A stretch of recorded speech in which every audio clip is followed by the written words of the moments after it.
Hello and hello. Thank you so much for joining me today. How you doing? Today I'm going to react to the untold history of German America. Deutschamerikaner. It's one of those videos I'm kind of surprised I haven't reacted to this yet. I almost feel like, have I? Because this just seems so obvious. I need to react to this. It's got over 1 million views. It's 7 years old. So I'm very excited to finally react to this. Massa Man. Check him out, link down below. The Untold History of German America.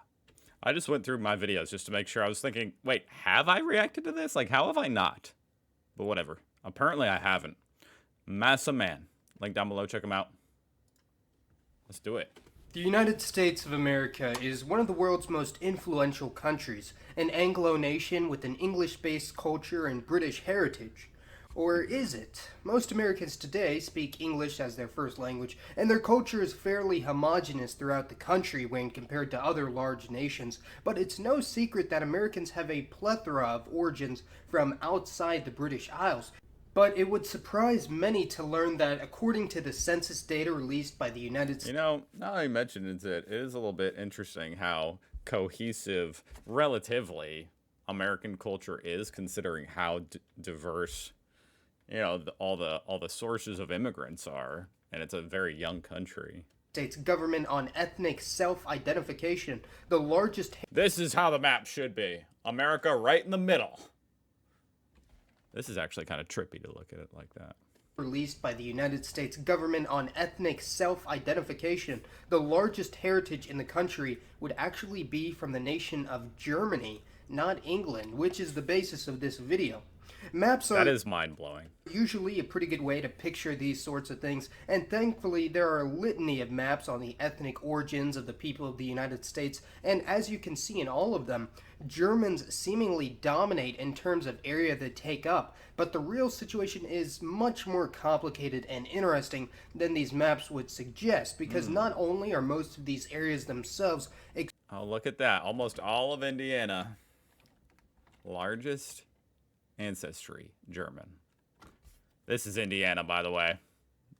I actually don't expect almost anybody to know that, because Indiana is quite forgettable for one thing, and second of all, well, you don't live in America, probably, so why would you know that? Extremely ethnic. But if you did know that, good job. Heterogeneous, but unlike Europe and most of the rest of the world, there are only a minority of people in the United States that are entirely of one ethnicity, with most Americans being able to trace ancestry to many different nations. Because of these nuances, there's still debate as to whether the largest ancestral chunk of the U.S. comes from Germany or England, and in the last U.S. Census, around 46 million people declared full or partial German ancestry, with an additional 2 million when including other German-speaking peoples, such as Austrians or Swiss, accounting for about 15% of America's population, and in the same census... I'm still digesting the fact, did he say 40, was it 46? An additional 2 million from Germany or England, and in the last U.S. Census, around 46 million people declared full or partial German ancestry. 46 million people. And what's the population of Germany right now? Like 80 million? So that's just crazy to me.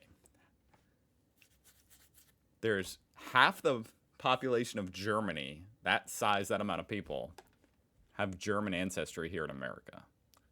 In the same census, only that's a lot of people. 26 million people claimed English ancestry, which was only 8% of the population. You know, now that he mentions it, it is strange. It is strange how you talk to people and you say, you know, what's your ancestry? You know, some people are into that.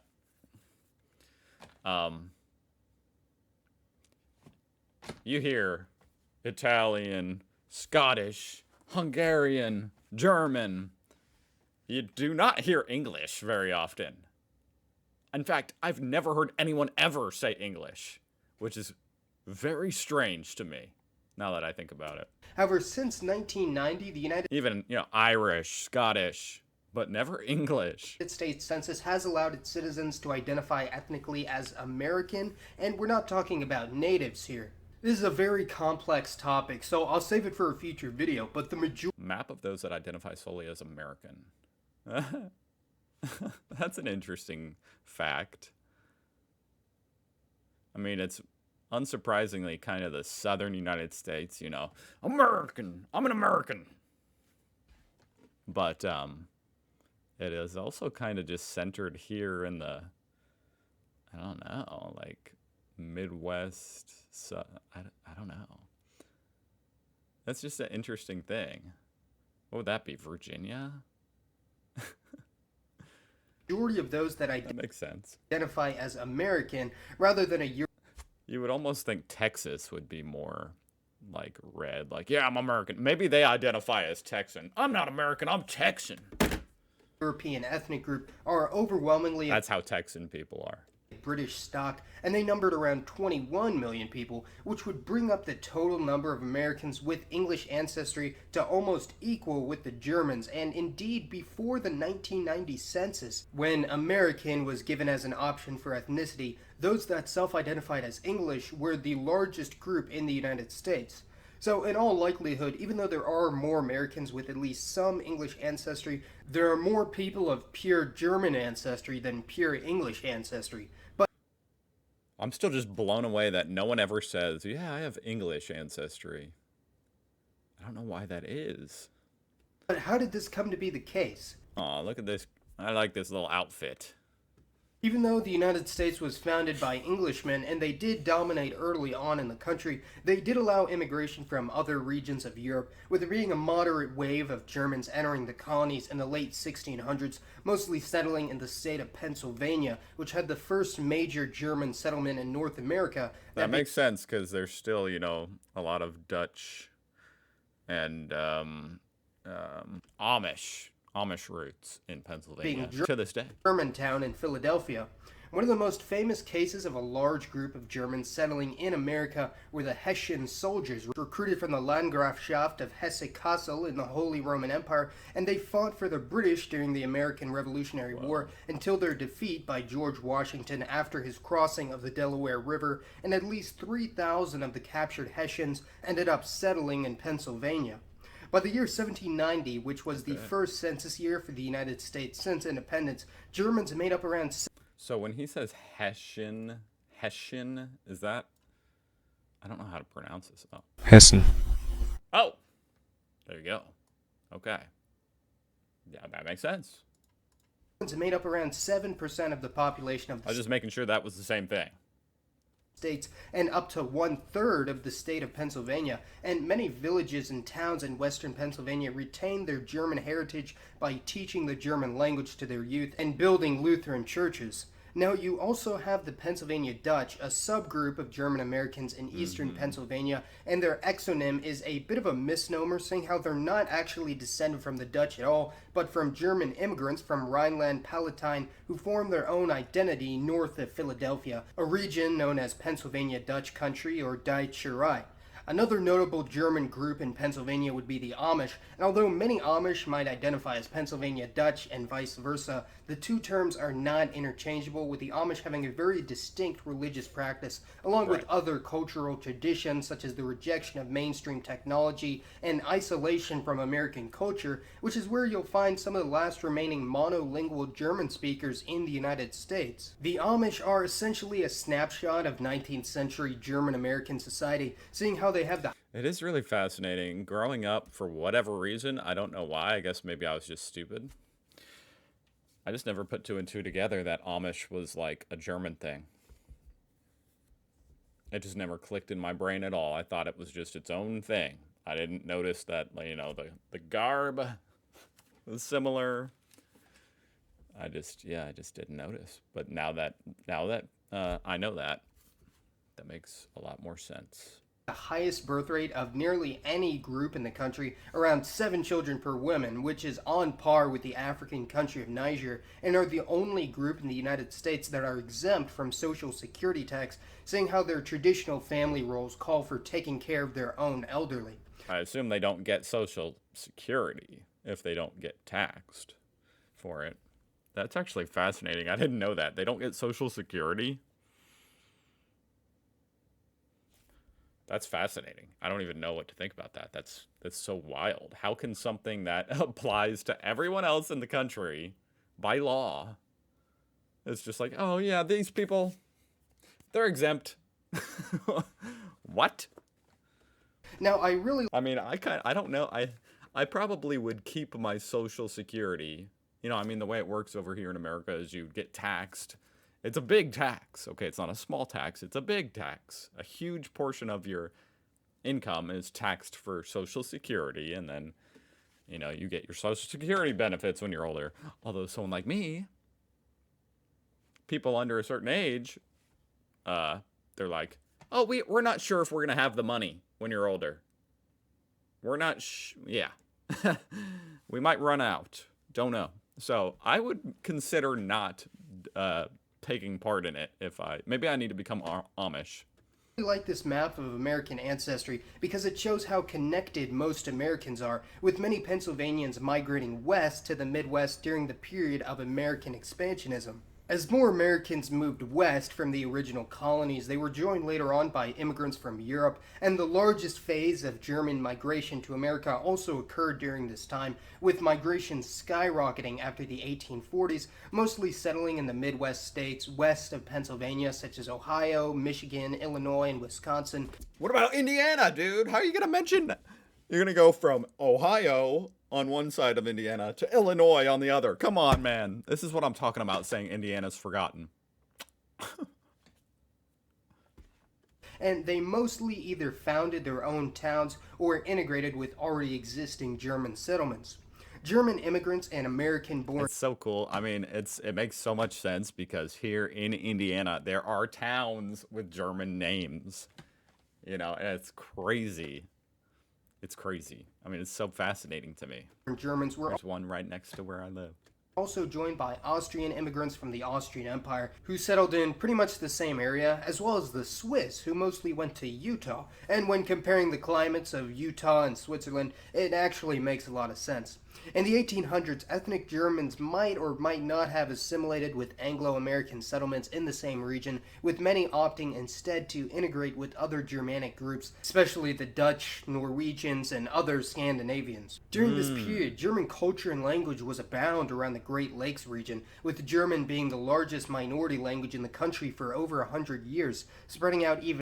German was the largest minority language in America? That is wild.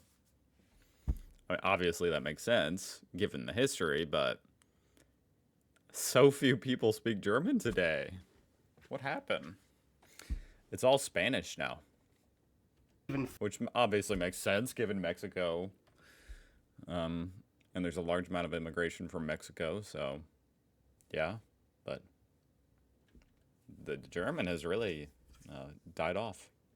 That's a little bit sad. Further to the Plains region to the west, especially the Dakotas, Nebraska, and Iowa. However, after the start of World War I in 1970, German culture and language was highly oppressed in all areas of the country, with many German Americans being accused of treason or spying for simply speaking German in public.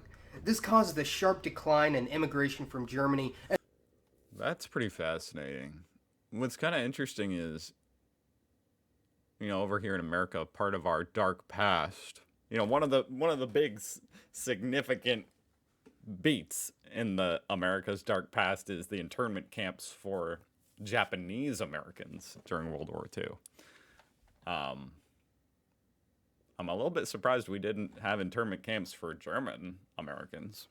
Maybe there were just too many, and they would be difficult to identify, maybe. I mean, that would be evil, obviously. I'm not saying that we should have done it. I'm just saying I'm a little bit surprised, you know, it was just the Japanese. And the movement to phase out the... And of course, the Japanese are, you know, Pearl Harbor, so I guess that makes sense. Teaching of German in all public schools in the Midwest, with the area instead becoming one of the hubs of mainstream American culture, which is why the Midwest today is seen by many as representing the average American or middle America. The process of learning English and adopting American cultural values is known as Americanization, and aside from a handful of communities in the Plains region and Deutschamerikaner, pretty much all German traditions and culture disappeared. Don't speak the enemy's language, man. Wow, that's pretty sad. The four freedoms are not in his vocabulary. Damn. Well, this is... Oh, okay, so it's Japanese and German. German culture in America took an even further hit after World War II, and by this time, almost all of the German settlements in the Midwest and the Great Plains... And I guess that's... Is that Italian? And by this time, almost all of the German settlements in the Midwest and the Great Plains had been fully Americanized. However, their heritage has been acknowledged and passed down throughout the generations, even if most German surnames have been Anglicanized, such as Eisenhower, Schmidt, Gutmann, Fischer. Okay, this is fascinating. Names have been Anglicanized, such as Eisenhower, Schmidt. Eisenhower. Yeah. That's a really obvious one now that he mentions it. Gutmann, Fischer. But Smith, you know, that's such an iconic American name.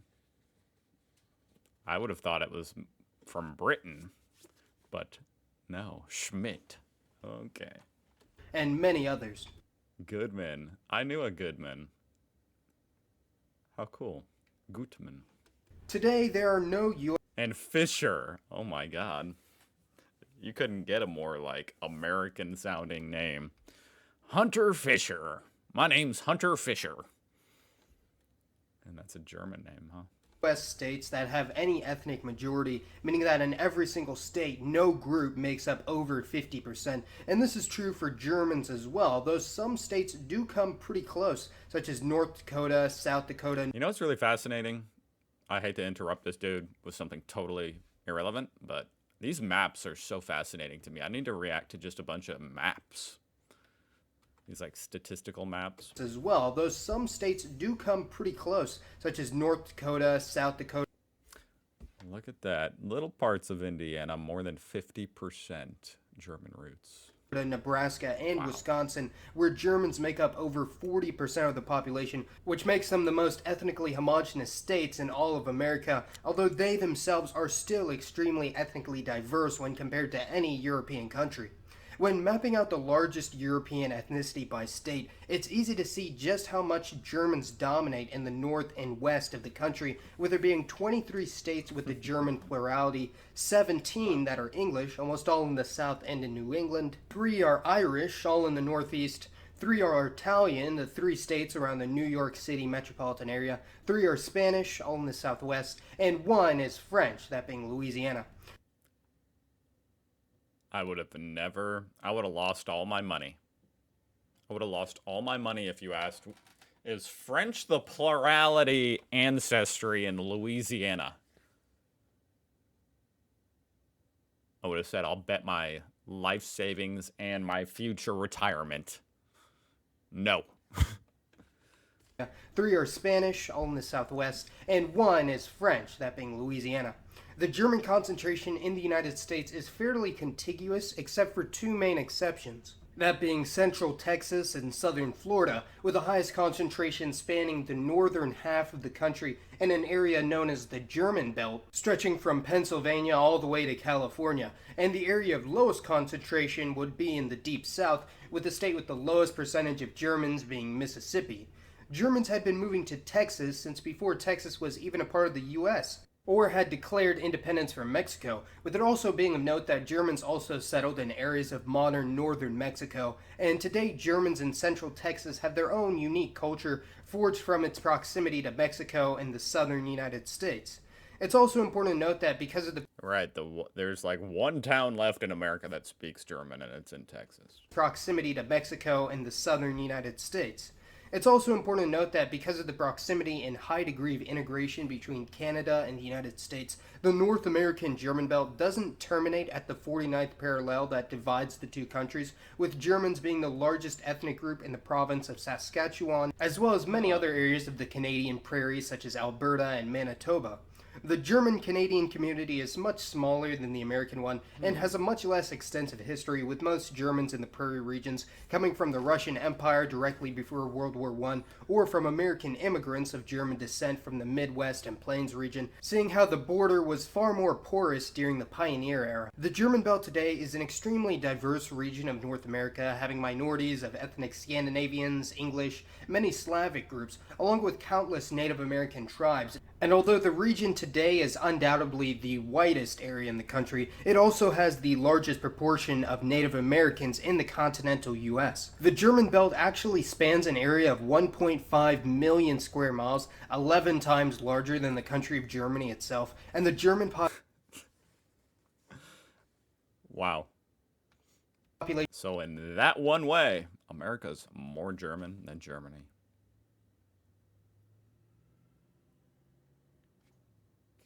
of North America is about 2/3 the size of the German population of Europe, although as mentioned earlier, an indeterminate proportion of self-identified German Americans whose families have been in the country for generations may have ancestry from many other groups such as English, Irish, Swedish, or even Native Americans because of the relatively large numbers of natives that lived around German settlements during the pioneer era. Here's an unofficial flag for German Americans that I designed myself since my father's father is of Pennsylvania Dutch descent. I replaced the red and white stripes with the modern colors of the What German do you guys think? I think that's pretty cool.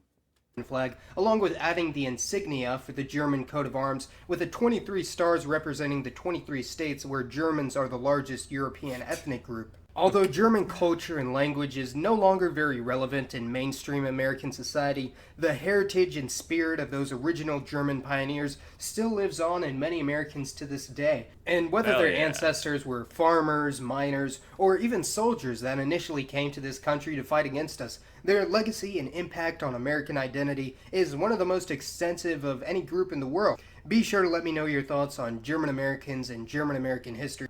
Und immer danke fürs Zuschauen. Das war Mason. Und auf Wiedersehen. No idea what he just said. Well, I think German Americans are pretty badass in my opinion. Oh, well, I am not allowed to like the video apparently.